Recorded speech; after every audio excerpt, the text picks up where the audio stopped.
Now, once again, Raymond Arroyo.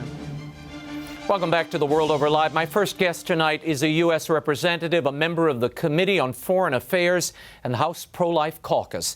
He joins us to examine both the Obama administration's nuclear deal with Iran and that Planned Parenthood video where an official discusses the sale of fetal organs. He's proposed an investigation, and it's going forward. Joining us on set is Congressman Chris Smith of New Jersey. Congressman, thank you for being here. Now, the president says this deal with Iran is built on verification. Is it? Absolutely not. It's so far from the truth. We were talking earlier about anytime, anywhere, unfettered access, including the president to military said 24/7 we will have access to Iran's facilities. That's true? Not true. Not true. And it's actually in the body of what was agreed to. One only has to read it. We have the whole process is so flawed. The IAEA, the International Atomic Energy Inspectors, will have to, if they suspect something, give prior notice. Several days will take place, 24 plus in Iran, and then you'll have a situation where if they don't want to show you something, it goes through this whole process. We argued from the beginning, if you don't have unfettered access to the site, anytime, anywhere, it's not verifiable.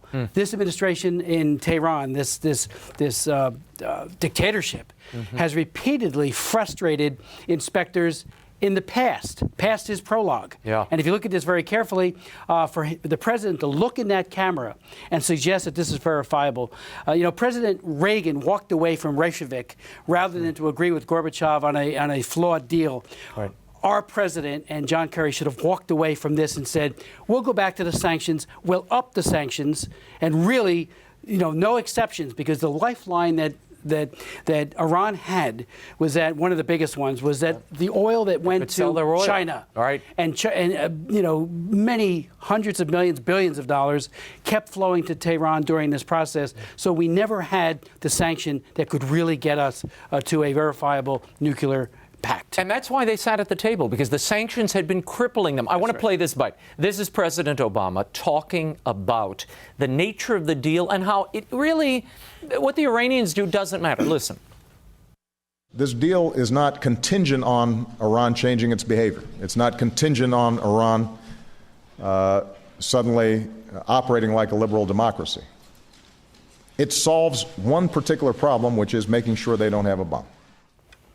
So he says it's not contingent on Iran changing its behavior. It just stops them from getting a bomb. What's wrong with that? He says, what's your alternative? It's Orwellian. We should have kept the sanctions without all the exceptions in place. And remember, this administration was very reluctant. Congress, both sides of the aisle, kept saying we need stronger sanctions. We need to be really going after the banks, which we did do. And believe me, he delayed a lot of that because he didn't want to sign that legislation. Right. There's also other issues besides verification. Again, the verification regime is awful. They will get the bomb someday, probably sooner rather than later. It will kick off an arms race because the Saudis and the other Sunni nations will say, we are now so disadvantaged by a nuclear-armed Iran, which comes from the Shia tradition, that they will build up the arms race, plus Israel. Existential threat to Israel. How many times have we heard high-level people in Tehran saying, death to not just Israel, but death to America? Off the table was the ballistic missile issue, so that the means of carrying a nuclear weapon or nuclear weapons is now going to continue going forward, plus all the money that they'll get from the sanctions relief will be used for very nefarious purposes, including the terrorism. They are one of the world's worst sponsor of terrorism. Now they'll be flush with new cash to buy arms, buy them from Russia, and also to export. People should know, according to our own State Department in 2013, the report, they have said Iran is facilitating the transfer of both Shiite and radical Sunni fighters into Syria. So they're fueling many of these conflicts we're involved in, and this gives them a new pipeline of money. Absolutely. Here's the question. What would your alternative be? The president raised that in his press Well, the alternative would be to snap back to the sanctions, because we will not go back to the sanctions as this is delayed, getting global consensus for a sanctions regime. So keep the financial pressure on until then. And to hold it without providing all these safety valves, which is what this president did by allowing, again, China to get oil from Iran. And also to do it to the point where he said, we're not kidding. You're not going to be, the original purpose for all of this was that Iran will never have nuclear weapons. They will at least have them 10 years from now, and all of this falls off, and they are able to procure whatever they want. But meanwhile, I think they will have it far sooner, again, and there will be an arms race, and Israel and the United States and every ally is put at risk. The deal, and the administration is saying the deal, allows for, in fact, demands Iran's stockpiles of uranium to go down by 98%, and 2/3 of its centrifuges will be disabled. Well, 5,000 of their centrifuges will continue spinning as they are now. I mean, during the long negotiations and the delay gave them the ability to continue produce, what might be fissile material that could be used for a bomb. So all of that went on for almost 2 years. Yeah. Now we have the situation, of course, of being able to keep intact. One of the things we argued was that it's not just the production of the bomb, but the ability to produce a bomb. And it's clear that they now retain the capability, the capacity to work in that regard. And again, well, Russia's now saying we are committed. In fact, Russia and Iran have very ambitious plans for the development of the Iranian nuclear power, and they're going to be, Russia that is, bringing surface-to-air missiles as well as raw uranium into Iran. Why would this be permitted under a non-nuke treaty? Because it's so flawed. It is so filled with holes. The president, thinks more about legacy, with all due respect to the White House and to the president, than he does about the people who could be hurt, killed. We're talking about a situation the likes of which I've never seen. I never thought the United States of America would lead an effort for a arms pact on nuclear arms in this case that is so in favor of the offending party rather than for the free nations of the world, especially our own country and our friend Israel. Israel, as well as many Arab nations, are very concerned about Saudi this Arabia, because they don't have nukes, and Egypt. These guys do. They're all saying, where are we now vis-a-vis Iran as they go, very, very fast towards the development of a nuclear weapon? There was an exchange between the president and CBS's Major Garrett about the Americans held in Iran. I'm going to play that briefly. Sure. As you well know, there are 4 Americans in Iran, 3 held on trumped-up charges, according to your administration, 1 whereabouts unknown. Can you tell the country, sir, why you are content with all the fanfare around this deal to leave the conscience of this nation and the strength of this nation unaccounted for in relation to these 4 Americans?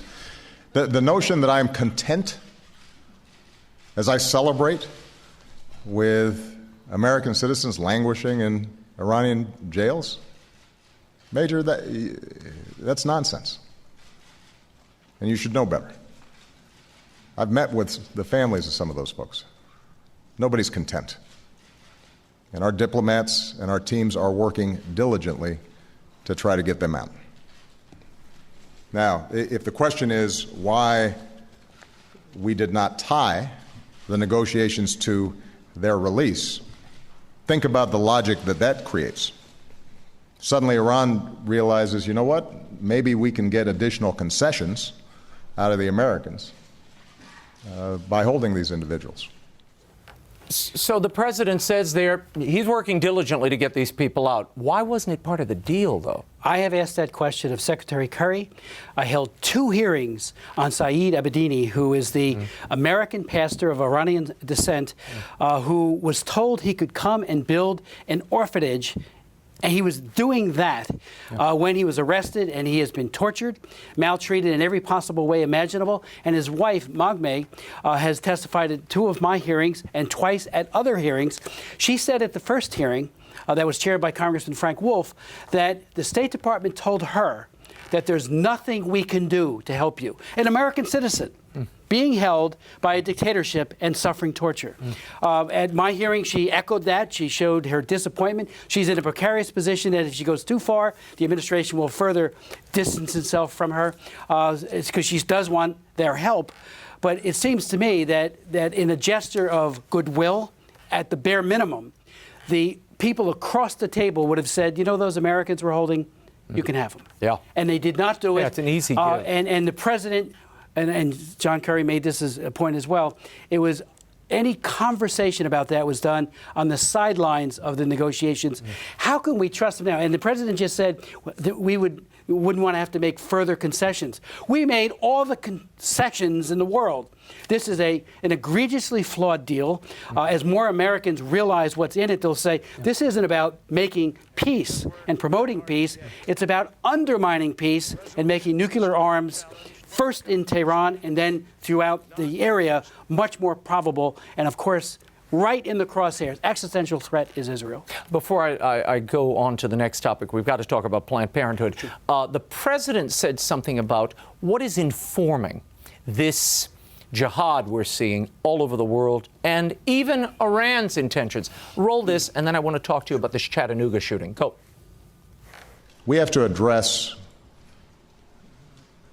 the youth in the region with jobs and opportunity and a better vision for the future, so that they are not tempted by the nihilistic, violent,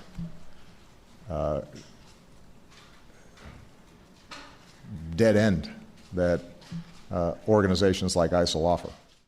Is that convincing to you, No, Congressman, it's just given the opposite. Chattanooga shooting we saw today from this Mohammed? This most recent shooting underscores the false narrative that is proffered by this president about this not being radical Islamic belief. He's done it vis-a-vis ISIS. He's done it especially towards Boko Haram. I've held many hearings on this terrible radical Islamic group called Boko Haram in Nigeria, which is now even regional. And I'll never forget his administrative witnesses at my hearings were saying, well, they just want more infrastructure, almost like you're saying, more jobs, more opportunities, rather than realizing that this is a radical Islamist point of view. They want a caliphate, as does ISIS. Remember, he called ISIS the JV team. Right. He has so missed the forest from the trees. And when you have it wrong about your understanding and fundamentally misunderstand the nature of the enemy, and they are the enemy, they hate moderate Muslims, they absolutely detest Christians, and they kill them. It is a genocide that has been going on in Syria and in Iraq as a result of ISIS, as well as in Nigeria and other places in Africa, as well as around the world. I have to get to this Planned Parenthood video. I'm sorry to cut you off, but I need to play this. Now, this is from earlier this week. This is an undercover video. A Planned Parenthood official swilling her wine, discussing the taking of body parts, aborted children's body parts, and making use of them for other purposes. Listen to this. How much of a difference can that actually make if you know what's expected or what we need versus? It makes a huge difference. I'd say a lot of people want liver, and for that reason, most providers will do this case under ultrasound guidance, so they'll know where they're putting their forceps. Yeah, contact and all that. So then you're just kind of cognizant of where you put your graspers. You try to intentionally go above and below the thorax so that, we've been very good at getting parts on liver because we know that, so I'm not going to crush that part. I'm going to basically crush below, I'm going to crush above, and I'm going to see if I get it intact. It's kind of hard to hear there, but she's basically saying, look, there are ways we can use the forceps and crush the skull to preserve the lungs and the livers and the hearts that are most desirable, and, as we abort these children. Isn't it already illegal under federal law to procure or transport human remains or human fetal tissue for profit, for any valuable consideration? It is against the law. Unfortunately, under the Obama administration, it's not likely to be enforced, even though we will be asking the president to do so. It's also against many state statutes, so hopefully some of the attorneys general and throughout the country will take this up, and some, at least two, including Texas, have said they're going to investigate. The Congress and Speaker Boehner and Kevin McCarthy have instructed, although I believe they're so moved by this, they would have done it as well. Energy and Commerce Committee Chair, as well as the Judiciary Committee, Bob Goodlatte, are going to conduct significant investigations into this barbaric behavior. Dr. Nucatolo said in that interview, and I watched the long version of it. 2-hour version, yeah. But even in the shortened version, she talks about how they build around, they crush the baby in different spots. And they do it also with ultrasound guidance to preserve, what are we looking for today? Liver and heart. So make sure you don't crush the liver and heart and then take that. They may have violated the partial birth abortion because they turn that baby into a breech and then partially deliver in order to procure body parts. This is something that most people find they almost can't believe. Now, Planned Parenthood says, though, Congressman, in a statement, they said, look, these are donations made by the women who are having the abortion, and the only money transferred here is due to transportation fees. Well, many of the so-called brokers come right to the clinic and they take it. So third parties are there. I'm not sure where this so-called transportation cost accrues. But there's also the problem that, again, no unborn child can give informed consent or can say, you can have, I bequeath to you my organs. And the other point is that the procedures that are used, and even in their so-called informed consent, and I've seen some of them that Planned Parenthood gives to the women, they call it fetal tissue. They've reduced an unborn child, in all instances, right till birth, to fetal tissue. It's just tissue. But they're actually organs. Right, that too, but that's what they call it. That's how the nomenclature they use for an unborn child. It is so dehumanizing. It is absolutely dehumanizing. And I guess if you're willing to support dismemberment, chemical poisoning, and crushing the baby, as this Dr. Nucatola, she does up to 24-week gestation baby abortions herself. And she talks about in the video, as you saw, how they think in the morning, what is it that we need today? And of course, it adds to the bottom line, because not only do you charge for the abortion, you are now garnering significant amounts of money from, and it's not just usually one body part, one organ per baby. It could be more than that. Yeah. So this probe is now going forward. It's going forward, and it must go forward. Before I let you go, there is a big conference. And it's trafficking. And it's human trafficking. And I wrote the trafficking laws for the United States, Trafficking Victims Protection Act. That's mostly for sex and labor trafficking, but it falls right in that genre of selling defenseless, in this case, killing them and then taking their body parts. Trafficking in organs is a heinous crime. Well, this is a nice segue, or maybe not a nice segue, but the Vatican is having a conference this upcoming week with mayors from around the world on the connection between climate change and human trafficking. Now, you've been covering this issue for decades. Is there a connection in your mind between climate change and human trafficking? I don't see that there can be, should be. I think it's a stretch of huge proportions. If one believes in climate change or not, or whether or not it's solar instigated, there's a whole theory along those lines in terms of solar cycles. The bottom line is that trafficking is the evil of people who would turn people into commodities for the purchase, for the sale of that individual. Women in sex trafficking, some men and boys, little children, and labor trafficking, both men and women. It is a nefarious trade. Again, I wrote the law that is designed to stop it, to prevent it, to prosecute the traffickers, and provide tangible protection for the trafficked women. I've been arguing that the Vatican, rather than its initiative, needs to be looking, as it has done in many places, but not as a universal church, into the sheltering part. No one does it better. I've been in shelters in Bolivia, in Peru, United States, in Rome. Sister Eugenia runs these wonderful shelters where not only are the physical and health needs attended to for these trafficking victims, but they're there to love them with the love of Jesus Christ. And that's where the real healing comes from. And a real need. And the church should make that their major push. Final question, 30 seconds. Will the Congress approve this Iranian nuke deal? They have 60 days to review it, but it doesn't look like you have much of an option. The president's already said, if you turn it down, I'm going to veto it. So he's basically saying you don't have a role in this. What bad faith for a president, instead of trying to persuade, coming out of the blocks, that this is such a good deal, you'll all want to rally around it in the interest of regional and global peace. He says, I'm going to veto it. Don't mess with this, even though it's all been done in large secrecy in terms of the provisions throughout this process. What a lack of faith in his own product, because he knows that it's likely the Congress, House, and Senate, both parties, will reject it. Now, we need 2/3 to overcome the veto. You won't get and that. It's not likely we'll get it, although it really will come down to about 12 Democrats in the U.S. Senate. And, this should have been a treaty. The Constitution makes it very clear, particularly something of such monumental weight that this should have been a treaty, then he would have needed 2/3 of the Senate and the Senate only to ratify it. Instead, he went with an executive agreement, which is a handy little way of bypassing the Constitution in order to a new president can just toss it out. But the problem is you've got 5 other nations. And then how do you get those sanctions back? You know, the bad faith coupled with the horrific product needs to be turned down by the Congress, and I believe it will, but I don't know if we'll have the votes to override. Congressman Chris Smith, thank you for being here Raymond, as always and for your passion.